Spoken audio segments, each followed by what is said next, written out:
नमस्कार, मेरा नाम है जसवीर जसी और आप देख रहे हैं हिंदी एक्सप्रेस टीवी। जैसा कि मैं आपको बता दूं कि हमारे साथ एक ऐसे शख्सियत मौजूद है जिन्होंने 32 वर्ष तक भारतीय सेना में सेवा देने के बाद अब समाज सेवा का जिम्मा उठाया है।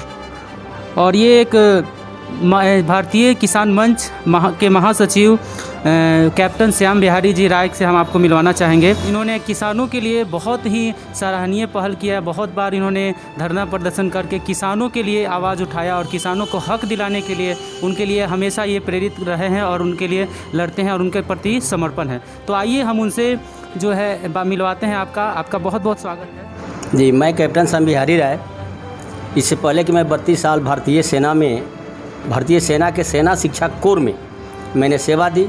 और सेना शिक्षा कोर्स भारतीय सेना में एक ऐसा अंग है जो पूरे भारतीय सेना को कवर करती है, हर क्षेत्रों में जाती है, हर यूनिट के यहाँ रहती है और उनको शिक्षित करके प्रशिक्षित करके अच्छा ट्रेनिंग देकर उसको एक नया सोल्जर, एक बड़े ढंग के सोल्जर तैयार करने का हम लोग काम करते थे, जिसमें मैंने अपने 32 साल सेवा दिया। अच्छा, आपने भारतीय सेना में सेवा देने के बाद आप किसानों के लिए आप कर रहे हैं, किसानों के लिए आवाज़ उठा रहे हैं। इस मतलब आप क्या सोच के किसानों के लिए मतलब आवाज़ उठाने का जिम्मा उठाया? जब मैं भारतीय सेना में था तभी से मैं थोड़ा समाज प्रेरित था।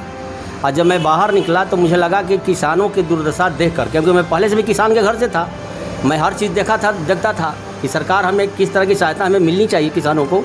ये तो बड़े दुख के साथ कहना पड़ता है कि आज़ादी के बाद से लेकर और आज तक, जबकि ये भारत गाँवों का देश था, किसानों का देश था, किसानों को मतलब खेती को हमें उद्योग के तौर पर देखना चाहिए था, व्यापार के तौर पर देखना चाहिए था। लेकिन सरकार ने इस तरह के किसानों को सहूलियत न दिया या सरकारी सहायता न दिया, जिसके वजह से आज भारत के किसान वही पूर्ववत कि किसान कर्ज में जन्म लिया, कर्ज में पला और कर्ज में मर जाने की सिलसिला आज भी जारी है। किसानों की अगर हम ये सुविधा की बात किया जाए, योजना की बात किया जाए, तो बहुत सारे सरकार ने योजना निकाले, जैसे कि किसान क्रेडिट कार्ड योजना, बीज योजना, अनाज बेचने का योजना। ये कितना हद तक ये सारी योजनाएं सार्थक है? किताबों में, कागज़ों में अगर कहा जाए तो सरकारों, चाहे वो राज्य सरकार की बात हो या केंद्र सरकार की बात हो, बहुत सारी योजनाएं आती हैं। आज तो सैकड़ों में हैं, हज़ारों में योजनाएं आई हैं। लेकिन क्या सरकार ने कभी इसके पता किया कि क्या हमारी फर्श पर उतरा, क्या ज़मीन पर उतरा, क्या ऐसे किसानों की दुर्दशा सुधरा? ऐसा कुछ नहीं किया गया। अगर आप समय पर बीज नहीं प्रोवाइड कर रहे हैं, समय पर खाद नहीं, आप कई बार आपने देखा होगा कि बाज़ार में खाद की किल्लत हो जाती है, तो जब खाद ही नहीं मिलेगा तो किसान जाएगा कहाँ? तो इस तरह से तो मुझे नहीं लगता है कि सरकार की योजनाएं ज़मीन पर उतर रहा हो। कभी किसी को मिला, किसी को नहीं मिला। अपने संगठन के माध्यम से आप क्या क्या अभी तक किसानों के लिए किए हैं? जब से मैं खास तौर से 2017 से जब से मैं आया हूं, तो कई धरना प्रदर्शन हमने खास तौर से किसान और मजदूरों के मांग के लिए किया। ब्लॉक स्तर पर मैंने कई धरनाएं दी, जिसमें सूखा क्षेत्र होता था उसका अनुदान ना आना, फसल क्षतिपूर्ति का अनुदान ना आना, तो इसके लिए हमने संघर्ष किया। दियारे के कटाव के लिए हमने संघर्ष किया, यहाँ तक कि पटना डीएम को भी हमने घेरा। आज उसकी यहाँ कुछ सरकार की हमें सहायता मिला कि जो दियारा क्षेत्र था तटबंध के रूप में यहाँ काम हुआ है, लेकिन कृषि क्षेत्र पर काम नहीं हो रहा है। जिस तरह से योजनाएं आई हैं उस तरह से किसानों को लाभ मिलना चाहिए, वो लाभ अभी तक नहीं मिल पाया। खेती की बात किया जाए या फिर पशुपालन की बात किया जाए, इस दोनों में बहुत कमियां देखी जा रही। क्या कारण हो सकता है इसका? देखिए, दोनों व्यवसाय एक दूसरे के पूरक हैं। अगर आप पशुपालन करते हैं तो आपको चारा की व्यवस्था करना होगा, और चारा तो तभी आएगा जब किसान खेती करेगा। तो ये दोनों एक दूसरे के पूरक हैं। हालांकि व्यापार बहुत अच्छा है, व्यवसाय बहुत अच्छा है, लेकिन इसके लिए दोनों को पूरा करना होगा। एग्रीकल्चर को डेवलप करना होगा, कृषि क्षेत्र को डेवलप करना होगा, तभी जाकर पशुपालन डेवलपमेंट में आएगा। क्योंकि सबसे बड़ी होता है चारा की व्यवस्था। आपने 10 गाय रख लिए, अगर आपके पास खेती नहीं है या चारा की व्यवस्था नहीं है तो आप उसको खिलाएंगे क्या? किसानों की स्थिति बहुत ही कमज़ोर है। खास तौर से मैं ये देखता हूँ कि कारण कि आज दोनों क्षेत्र में, बिहटा में भी दियारा क्षेत्र है, मनेर के तो अधिकांश क्षेत्र ही दियारा है, जो लोग खेतियों पर निर्भर है। चाहे उपरवार के भी लोग हैं तो खेती पर निर्भर है, बिहटा के लोग भी खेती पर निर्भर है। यहाँ ये देखा जा रहा है कि सरकार की खास अभी जो वर्तमान सरकार है, इस सरकार से तो ये देखा जा रहा है कि किसानों के प्रति जो रवैया है बिल्कुल ही कमज़ोर है। बिल्कुल ही मैं कहूँ कि सौतेलेपन व्यवहार के तौर पर बिहार सरकार देखती है यहाँ के किसानों की जो दुर्दशा है। मैंने कई बार बिजली की मांग की है कि किसानों को मुफ्त बिजली दिया जाए ताकि उनके ऊपर आर्थिक भार न पड़े, कर्ज दिया जाए। हालांकि मैं कर्ज लौटाने के फेवर में रहता हूँ, लेकिन बिजली की सहायता देनी चाहिए ताकि किसान समय पर पानी दे सके, फसल उपजा सके और पशुपालन जैसा व्यवसाय भी कर सके। उसके लिए भी सरकार को अनुदान के तौर पर पैसा देना चाहिए, सहायता करनी चाहिए। अच्छा, बहुत बार ये देखा जा रहा है किसानों के नाम पर राजनीति हो रही है, किसान के को लेकर हर लोग आवाज़ उठाते हैं, लेकिन जो मूल किसानों को लाभ मिलना चाहिए वो क्या सही हद तक मिल पा रहा है?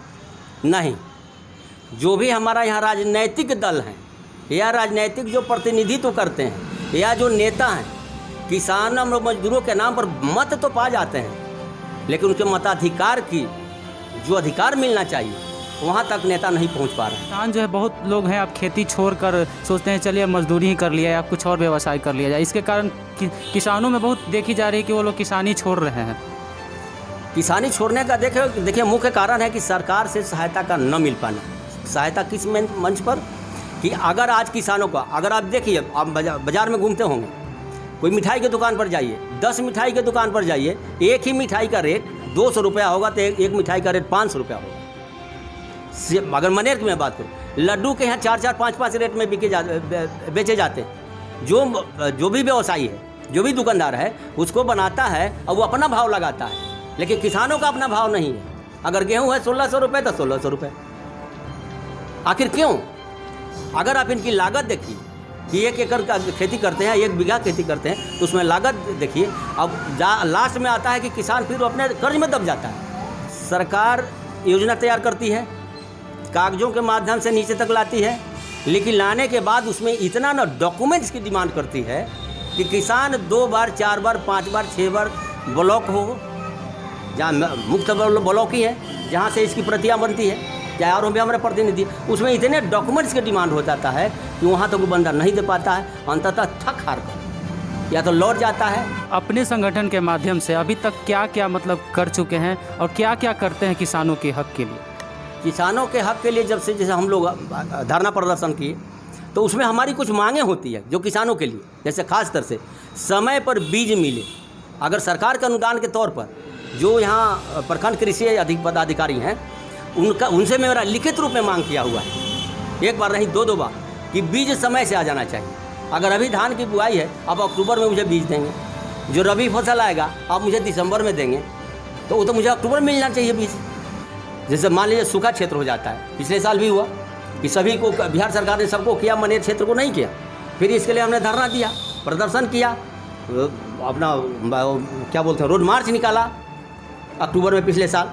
तब जाके फिर सरकार और प्रतिनिधियों के ध्यान आकृष्ट हुए और ऊपरवार को हमने सुखाड़ घोषित किया और दियारे क्षेत्र को हमने फसल क्षति बीमा से उनको हमने पैसा दिलवाया है। मनेर विधानसभा की बात किया जाए तो यहाँ जो मनेर में जो है शेरपुर से जो पटना रिंग रोड आ रहा है वो शेरपुर से ही मुड़ के चला जाए, जिसके कारण मनेर वासी जो है उसमें काफ़ी निराशा और आक्रोश देखी जा रही है। इसके लिए लोग आंदोलन भी कर रहे हैं। ऐसे में अगर आपका क्या विचार है कि अगर रिंग रोड मनेर से होकर जाता है तो किसानों को इसमें किस तरह का लाभ होगा? देखिए, रिंग रोड के लिए जहाँ तक बात है, मैं एक बात आपको बता दें कि रिंग रोड की मांग मैं पिछले 2018 में 19 नवंबर 2018 को हमने इसी थाना के सामने एक अनशन किया था। उसमें भी मेरा रिंग रोड का डिमांड था। अब रिंग रोड से आप समझते होंगे कि रिंग रोड का मतलब क्या होता है। रिंग की तरह यानी अंगूठी की तरह क्षेत्र को घेर देना। तब जहाँ रोड का आवागमन होगा तो स्वाभाविक तौर पर उस क्षेत्र का विकास होगा। जहाँ आवागमन होगा तभी विकास होगा। अब रहा कि रिंग रोड जैसे पटना से चला, किसानों को क्या फ़ायदा होगा? आखिर जाएगा रोड कैसे? रोड तो जाएगा किसानों के खेत से ही होकर जाएगा।